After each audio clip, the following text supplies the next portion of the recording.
If you're thinking about taking your property off the grid, there's a few things you need to consider. The first factors that you need to consider are to what extent you're using your power. So if you're going to be 100% reliant on the grid, which means no solar panels, no any other option for energy, just purely coming out of your standard electricity on your mains power. The second is your partial grid reliance and partial self-reliance. That means you've got your solar panels, you're using that through the house before you use any mains power, potentially with a battery backup, and then any excess that you need comes from your mains power. The third option is total self-reliance. Now, this is the one that needs to be highly considered. If you're thinking going total self-reliance, it means you're running purely off solar power and purely off your battery backups. Now, the big factor with this one is whether or not you need any additional high use storage. If, for example, you're running welders or things like that, then you may still need to use the partial reliance on the mains grid. The self-reliance is only effective if you're not going to have high outputs. So that's one thing that needs to be highly considered, and especially if you're living out of town. Your second option is, why are you going to solar? Solar has become very affordable. Prices of batteries are going down, solar panels are easy and convenient, and electricity prices obviously going up, something that none of us like.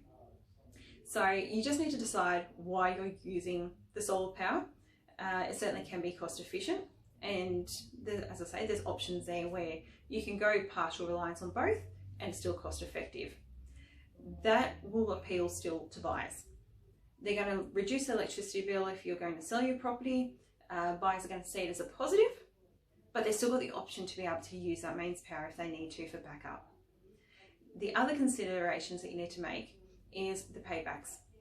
The tariffs putting electricity back into the grid has reduced over the last few years. So you're not going to get quite as much back as what you may have, say, 10 years ago when solar wasn't very common and the grid was purchasing it at high prices. The second is your roof space limitations.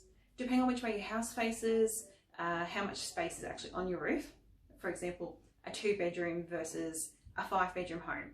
The 5-bedroom is going to have a lot more roof space to be able to hold the solar panels and increase its capacity to be able to gain that electricity and store it in batteries. The third thing is your backup power generation. So if we think about middle of winter, dark gloomy skies, and say that happens for a week, 2 weeks, do you have enough solar to keep your house running?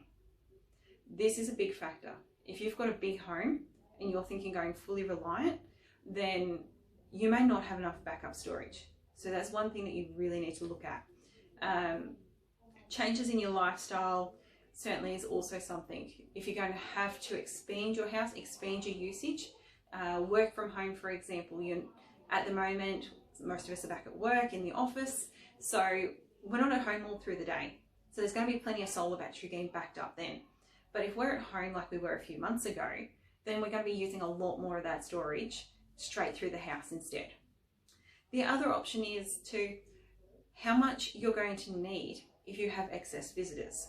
If you do have somebody living at home or staying with you for a long period of time and using extra electricity, is that going to be able to be sufficient to cope with those needs? And also the value of your property. Adding solar doesn't necessarily increase the value of your property.